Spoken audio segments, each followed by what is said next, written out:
नमस्कार and welcome back in the series of brick by brick. So आज हम हमारा एक बहुत इंपॉर्टेंट टॉपिक कवर करने वाले हैं, दैट इज़ वास्तु। देखिए, वास्तु को लेके बहुत तरह के लोगों में बिलीव्स भी हैं, बहुत तरह के मिसकंसेप्शन भी है, फेथ भी है। सो हम कह सकते हैं कि क्या वास्तु एक साइंस है, क्या वास्तु वाकई में एक बिलीफ है या वास्तु एक बिजनेस है। तो देखिए, इसी टॉपिक को आगे कवर करते हुए एज ए कंस्ट्रक्शन जर्नी जो हमने इतने सालों में देखी है, और मैं आपसे एक चीज़ शेयर करना चाहूँगा कि अगर आपने देखा हो हमारे ओल्ड टेक्निक में या पुराने ज़माने में जो भी स्ट्रक्चर हुआ करते थे हमारे घरों के अंदर, उनमें क्या होता था? उनमें हमेशा ये होता था कि घर का जो सेंटर पॉइंट होता था आंगन, वो हमेशा खुला हुआ होता था, ओपन टू स्काई हुआ करता था।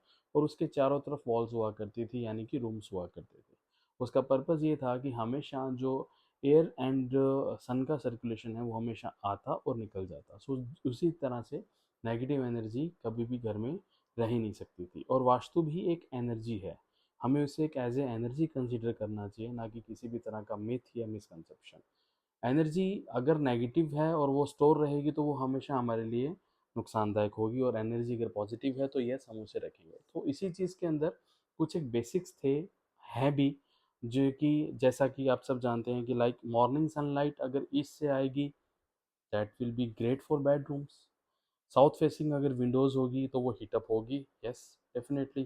तो उस केस में अवॉइड करना चाहिए हमें। Cross ventilation was must before air conditioners, yes that topic.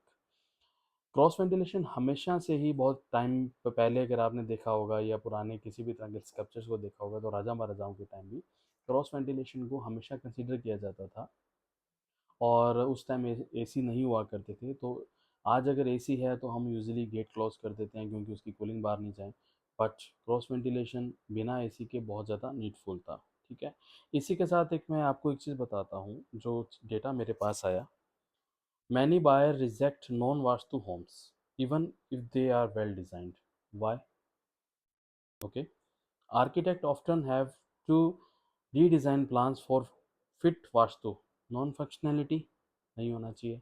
Architects हमेशा जो भी डिज़ाइन करते हैं वो हर चीज़ को ध्यान में रख के करते हैं, बट आर्किटेक्ट्स को ये ध्यान रखना चाहिए कि स्कल्पचर्स या घर फंक्शनल होने चाहिए then more than the vastu. Yes, vastu की एनर्जी को कंसिडर करना चाहिए, बट घर को फंक्शनल होना बहुत ज़्यादा नीडफुल है। And third, some builders change more for vastu compliant flats.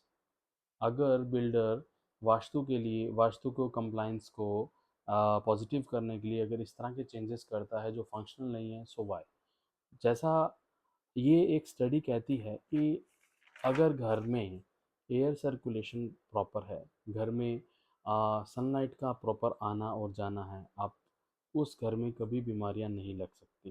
पहली चीज़, कुछ बेसिक्स होते हैं लाइक टॉयलेट को लेके, लाइक फायर को लेके, तो उन्हीं चीज़ों को हमें कंसिडर करना चाहिए। लाइक टेंपल को लेके नॉर्थ ईस्ट होना चाहिए, यस होना चाहिए, बिकॉज ईस्ट हमारा राजा है, ईस्ट को हम राजा मानते हैं। इस चीज़ को देखते हुए और इसी तरह का कंसिडर हमें करना चाहिए।